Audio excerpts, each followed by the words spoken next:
नमस्कार, capital TV में आपका स्वागत है। जैसे जैसे वक्त बीतता जा रहा है, सच्ची कहानियां सामने आ रही है कि कतर ने हिंदुस्तान के 8 नौसेना के अधिकारियों को सजाए मौत क्यों दी। अब समझ में ये आ रहा है कि ये एक कॉन्स्पिरेसी है प्रधानमंत्री मोदी को नेल डाउन करने के लिए। एक उस तरह का प्रयास है कि चुनाव से ठीक पहले इस तरह की खबर अगर आती है तो प्रधानमंत्री मोदी की साख वो धूमिल होगी। लेकिन क्या प्रधानमंत्री मोदी इन 8 अधिकारियों को वापस कतर से हिंदुस्तान लाने में सफल हो गए तो ये कॉन्स्पिरेसी का क्या होगा। हिंदुस्तान में बड़े बड़े लीडर, विपक्ष के दलाल, पत्रकारों का पूरा गैंग जो दिन रात प्रधानमंत्री मोदी को गालियां देता है, हिंदुत्व को गालियां देता है, वो चुनौतियां दे रहे हैं कि कैसे लेकर के आओगे वापस। ये प्रधानमंत्री मोदी की बहुत बड़ी विफलता है कि कतर के साथ आप बहुत दोस्ती का हाथ फैला रहे थे और वहां हमारे 8 अधिकारियों को सजाए मौत दे दी गई है। तो एक कॉन्स्पिरेसी एंगल है और इसमें पाकिस्तान का एक बड़ा रोल सामने आ रहा है, चीन का रोल सामने आ रहा है। और इसे जानने और समझने के लिए हमारे साथ मेजर स्पेशल साहब है। आपका बहुत बहुत स्वागत है। कल आपने बताया कि किस तरीके से इसमें 3 स्तर के प्लेयर्स या यूं कहे कि विलन है। लेवल 1 पे ये चीन, लेवल 2 पे ईरान, टर्की, कतर जैसे लोग, और लेवल 3 पे ये टेररिस्ट ऑर्गेनाइजेशन ISIS, और उसमें आपने पाकिस्तान को भी डाल दिया। छोटका मंडूज। तो वो नीचे से ही हम लोग शुरू करते हैं। जरा बताइए कि पाकिस्तान किस तरीके से इस पूरे कॉन्स्पिरेसी में इन्वॉल्व है। बड़ा सिंपल है, बड़ा बढ़िया बात है। मार्च 2023 में पाकिस्तान कटार में पाकिस्तान ऑफिसर्स और कटार ऑफिसर्स के बीच में मीटिंग हुआ। ये डेट इंपॉर्टेंट है, मार्च 23। और अगस्त 22 में वो उन लोगों को अरेस्ट किया गया। अरेस्ट किया गया था अगस्त 2022 में। हाँ। पहले जून पे आता हूँ, इसके मार्च के पहले मैं जून पे आता हूँ। जून 22 में Qatar air force commander major general JC Mohammad और पाकिस्तान का naval chief admiral Mohammad Niazi, इनकी मुलाकात होती है कटार में। क्या? जून 22। जुलाई अगस्त में ही 1.5 महीना के अंदर ये 8 ऑफिसर्स को चार्ज का लगाया जाता है जासूसी का और जेल में रख दिया जाता है। तो इसका मतलब है ISI ने कतर को ये नाम दिए कि इसको आप पकड़ो बस पकड़ो। तो ये तो जून, ये तो डेट एकदम गवाह है। जून 18 जून और 22 जून 22 में हाँ वो कटार का एयरफोर्स कमांडर और पाकिस्तान नेवल एडमिरल मिलता है कटार में, और अगस्त 22 में ये अरेस्ट हो जाते हैं। और मार्च 23 में फिर एक और मीटिंग होता है जहां पाकिस्तान के ऑफिसर्स रिव्यू करने के लिए कि अब इसको चेपना का कैसे इसको खत्म किया जाए। तो मार्च 23 में गुटरगू होता है इन ऑफिसर्स के बीच में और ये फैसला लिया जाता है कि हम लोग धीरे धीरे कर लेंगे। लेकिन जब ये हमास का बैटल शुरू हुआ, इजराइल बैटल शुरू हुआ, तो इन्होंने कहा कि राइट टाइम है, स्ट्राइक करो, ताकि मोदी जी की लोकप्रियता खत्म हो। अपोजिशन हिंदुस्तान तो ढोल लेके तैयार रहते हैं। वो तो ढोल लेके तैयार हो गए, एकदम तैयार। ये तमाम ये जो टेलीविजन चैनल से भगाए गए वो दलाल पत्रकारों का जो पूरा गैंग है वो माला जपना शुरू कर चुका है। बस ये माला क्यों नहीं जपे थे जब कसाब पकड़ा गया था? तो तब तो बता रहे थे कि भाई वो हिंदुस्तान का है। बस यही तो बात है। कलावा बांध करके आया है, ये RSS की कॉन्स्पिरेसी है। There is too much of democracy in this country Manish, बहुत ज़्यादा है।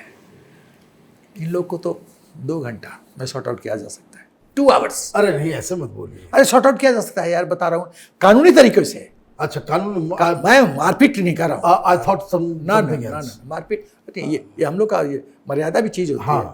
जब संविधान है, कानूनी व्यवस्था है, तो कानूनी तरीके से 2 घंटे में सॉर्ट आउट हो सकता है। लेकिन न्याय हो तो। हाँ, न्याय नहीं हुआ तो फिर क्या कर सकते? यहाँ तो सुप्रीम कोर्ट ही खड़ी हो जाती है इन लोगों को बचाने के लिए। क्या किया जाए? मैं क्या कमेंट करूँ? गद्दारों को बचाने में हिंदुस्तान का जो न्यायिक व्यवस्था है वो सबसे आगे है। तो सवाल ये पैदा होता है, तो ये साजिश थी, इन पे चार्ज नहीं है, फिर भी डेथ सेंटेंस। और जो मैंने पूरा वारदात समझाया जून 22, मार्च 23 और अक्टूबर में। और ये टाइमली है कि भाई इसके बाद जो है प्रधानमंत्री की जो पूरी जो है वो भी साख जो है वो खत्म होगी, चुनाव भी हो रहा है, अभी स्टेट के असेंबली इलेक्शंस हैं। और सबसे बड़ी चीज़ मैं आपको एक चीज़ और ऐड कर दूं, 3-4 दिनों से राहुल गांधी देश से गायब थे। वो कहाँ कहाँ गए, किससे मिल के आए, लेकिन लास्ट स्टॉपेज जो उनका था उज्बेकिस्तान से वो हिंदुस्तान आते हुए तो लोगों को मालूम हुआ, लेकिन गए उज्बेकिस्तान या उज्बेकिस्तान में रहे ये किसी को नहीं मालूम है। एक चीज़ मुझे अभी तक नहीं समझ में आया मनीष, जब जानते हैं कि राहुल गांधी का क्या चरित्र है, क्या व्यक्तित्व है, इससे ज़्यादा नहीं बोलूँगा मैं, वो विदेश जाता है तो गायब हो जाता है। क्यों नहीं रिटर्न रिपोर्ट सरकार मांगती है, कहाँ गए थे, क्या डिस्कशन हुआ, क्यों नहीं मांगती है? नहीं मांगती है तो खत्म करो उसका संसद का membership, finished, is a security risk. क्यों नहीं मांगती है सरकार? भाई आप ये देखिए, कोई भी व्यक्ति प्रधानमंत्री बनना चाह रहा है, वो क्या कर रहा है, नहीं कर रहा है, किसी गलत सर्किल में है, गलत लोगों के साथ है, देश के दुश्मन, ये जानकारी तो होना आवश्यक है।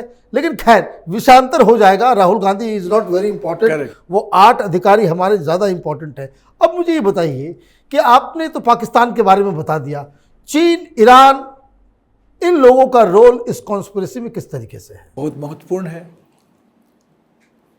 पाकिस्तान को किसने उकसाया? एडमिरल किसके इशारे पे नाच के पहुंचा कटार? पाकिस्तान तो चीन का यस मैन है, हिज मास्टर्स वॉइस, HMV, हाँ, दास, दास, उसको इतना डेकोरेटेड वर्ड्स, उसका वो चपरासी है। बोला रामू उछलो, उछल गया, उछल गया, बैठ जाओ, बैठ जाओ, बस अपना दिमाग लगाना नहीं, हाँ। बस ये खेल है। तो चीन का शैतानी, चीन का प्रोवोकेशन, पाकिस्तान का हरकत, पाकिस्तान के एडमिरल का वहाँ जाना, वहाँ साजिश करना, इनको अरेस्ट कर लेना, और टाइमिंग देखो कि बस मार्च 23 में मीटिंग होता है, हमास का बैटल अभी शुरू होता है। मतलब चीन अभी तक जो है वो गलवान और जो पच नहीं पा रहा है। अब मान लो कोई गामा पहलवान को गांव का कोई किसान जाके बोले कि आजा लड़ जा, मैं दिखाता हूं, और उसको पटक दे तो उसकी तो इज्जत का फलूदा निकल गया मनीष। हिंदुस्तान को लोग सॉफ्ट सेट समझते थे, कुछ भी कर दो, एक ही पॉलिटिकल लीडरशिप का कमेंट होता था, हम इसकी घोर निंदा करते हैं। घोर निंदा करने से कुछ होता है? अब ये घोर एक्शन लिया जाता है, घोर एक्शन लिया जाता है। तो वैसे अभी जो खबर आई कि पाकिस्तान की तरफ से कुछ गोलियां वगैरह चली थी मैच हारने के बाद, तो सुनने में ये आया है, पाकिस्तान की रिपोर्ट, मैं कोई लोगों की मौत पे जश्न नहीं मनाता मैं, लेकिन खबर आई कि वे पाकिस्तान के साइड में बहुत नुकसान हुआ है, बहुत ज़्यादा कैजुअल्टी जो है। हिंदुस्तान में 3-4 हमारे जावाज बच्चे जो हैं वो घायल हुए थे, उधर बिछ गई हैं लाशें, ये खबर आई है। ये लोग सोच गलत है, गलत सोच है। तो जस करनी तस भोगन दाता, नरक जात तब क्यों पछताता। तो प्रकृति का नियम है मनीष, हम तुम कुछ नहीं कर सकते, प्रकृति का नियम है। ये हिंदुस्तान को, मोदी सरकार को रीड करने में ये लोग से गलती हो गई है। नहीं, गलती नहीं हुई, मैं आपको बताता हूँ, पार्शली तुम सही हो, तुम ठीक बोल रहे हो कि रीड करने में गलती हुई है। नहीं, बट सोनिया गांधी को गलती, मोदी जी को पहचानने में गलती नहीं हुई थी, वो उसी समय पकड़ ली थी 2008 के पहले, ये भविष्य में हमको चित कर देगा, तो इशरत जहान को भेजा गया मर्डर करने के लिए। उसके बैटलिटी में कोई कमी नहीं थी, ये तो उसका बस नहीं चला, क्योंकि महाकाल का आशीर्वाद है मोदी जी पे, उसका चला ही नहीं कुछ, वो शतरंज ऐसे फेंकती है। अब ये बताइए मुझे कि जो 8 अधिकारी वहां फंस गए, उसको लाने के लिए प्रधानमंत्री मोदी क्या क्या कर सकते हैं? सबसे पहले तो मैं एक बहुत ब्लंटली बोलने जा रहा हूं, बहुत ब्लंटली मैं ये बोलने जा रहा हूं, कतर को हेड ऑन लेना चाहिए। वो तो लेना ही है, वो तो लेना ही है। मैं बोलने जा रहा हूं, यदि हमने सॉफ्ट अप्रोच लिया, मैं बहुत ही डिप्लोमेटिकली अपने सेंटेंस बोल रहा हूं, I am not a diplomat but diplomatically बोल रहा हूं, यदि हमने सॉफ्ट अप्रोच लिया और प्रेशर के दबाव में आए तो नहीं आएंगे, और जो भी टर्म्स कंडीशंस है उनका मान लिया, तो ये बार बार ये इंसिडेंट रिपीट होगा। हमारे 10 बंदों को अरेस्ट कर लेंगे, फिर बोलेंगे अब आप, हमारा ये शर्त है, ये एक प्रेसिडेंस हो जाएगा। ये कतर में होगा, फिर चीन में होगा, ईरान में होगा, पाकिस्तान में होगा, हर जगह ये शुरू हो ये एक्सपेरिमेंट है, इससे बहुत इंटेलिजेंट निकलना है हमको, मारना भी है और अपने बंदों को लाना भी है वापस। मनीष मैं बता रहा हूं, no soft approach, front foot पे बैटिंग करना है। उसके बाद आते हैं हम, कई ऑप्शंस हैं, लीगल ऑप्शन है, डिप्लोमेटिक ऑप्शन है, मिलिट्री ऑप्शन है, पॉलिटिकल इंटरवेंशन ऑप्शन है। लीगल ऑप्शन, हमको कोई विश्वास नहीं, कटार में कोई न्याय मिलता नहीं है, शरिया लॉ है, वहाँ एक दाढ़ी वाला फैसला कर देता है, गिल्टी, दोषी, लटका दो, कोई रिव्यू नहीं, कुछ आईसीजे में जा सकते हैं। बता रहा आ रहा हूँ। तो पहला चीज़ तो है कि लीगल का लेकिन ऑफशूट है, you are very right, international court of justice Vienna में हम लोग जा सकते हैं। वही नहीं, यूनाइटेड नेशंस में हम ये कह सकते हैं कि ह्यूमैनिटेरियन अप्रोच, कि हमारे बंदे एकदम इनोसेंट हैं फिर भी इनको डेथ सेंटेंस दे गया है, यूनाइटेड नेशन इंटरफेयर करे। उसके बाद अपने जो दोस्त हैं, दोस्त का नाम मैं नहीं लूँगा, फ्रेंडली कंट्रीज, हम अपने दोस्तों, हमारे एक दोस्त का तो काफ़ी प्रभाव है कटार में, राइट, समझ रहे हो? हाँ। तो बहुत प्रभाव है। तो यदि ड्रोन खरीदना है तो हमको तो उनको इशारा देना पड़ेगा, ए भाई अपना माल बेचोगे तो ये भी तो हमारा काम कर दो, राइट। तो वो है प्रेशर फ्रॉम फ्रेंडली कंट्रीज। उसके बाद यूनाइटेड नेशंस में हम ये मुद्दा उठा सकते हैं कि कटार स्पॉन्सरर है आतंकवाद का, इसमें तो कुछ शक नहीं, कोई शक नहीं। ब्यूटी ये है कि अभी तक वो खाली मिलिशिया कटार को एक मतलब कि उसको आतंकवादी और मैं तो ये कहता हूँ कि कतर जो है वो अफगानिस्तान, तालिबान, पाकिस्तान से ज़्यादा डेंजरस है, इन अ सेंस कि वो तो इस तरह के जो टेररिस्ट ऑर्गेनाइजेशन उसको फंड भी करता है, आइडियोलॉजिकल वॉरफेयर में भी बहुत आगे है। मनीष, पूरे विश्व में 2 ही सबसे बड़े खतरनाक देश हैं जो चीफ आका है कोऑर्डिनेटर के सब आतंकियों के गैंग लीडर हैं, एक है पाकिस्तान, एक है कटार, सबके संपर्क में है। और दुख की बात है कि अमेरिका भी इस कटर का मदद लेता है कि भाई तालिबान को सॉर्ट आउट करो, तो मीडिएटर का रोल करता है, इधर से भी मलाई है। ये हमस वाला वो कतार में ही बैठा हुआ है। बस अब वो मैं बताता हूं। उसके बाद हम एम्बेसडर को बुला के, कटार के एम्बेसडर को बुला के बोल सकते हैं दिस इज नॉट करेक्ट, आप सुधारो वरना हमको फिर ऑप्शंस देखना पड़ेगा। उसके फ्लाइट बंद, कटार का सब फ्लाइट बंद, वीज़ा बंद, एम्बेसी क्लोज, अपना एम्बेसी वहाँ से क्लोज। हमारे 7.5 लाख हिंदुस्तानी कटार में हैं, जिसके वजह से कटार की इकोनॉमी जो है आज सर्वाइव कर रही है। नेशनल अपील किया जाए प्रधानमंत्री जी के माध्यम से कि वापस आ जाओ, वापस आओ, हम तुमको सेटल करेंगे, और तेल खरीदना बंद कीजिए, तेल खरीदना बंद कीजिए। कोलैप्स कर जाएगा सिस्टम, पूरा सिस्टम कोलैप्स है। मैं पूछना चाहता हूं कि जब 2750 हिंदुस्तानी मारे गए थे कटार में, उसमें से मुस्लिम लोग थे, ये हमारी अपोजिशन पार्टी क्या कर रही थी? क्यों नहीं मुंह खोली? तुम मुस्लिम करते रहते हो, 2750 मर, तुम्हारा तो मुंह में दही जम गया था, चिपक गया था क्या मुंह? तो उसके बाद कोई गैस परचेज नहीं, जो भी फ्लाइट हिंदुस्तान से जाएगा वो कटार जाएगा ही नहीं, यूरोप जाएगा, direct flight, no halt over, no stop over, direct flight Europe.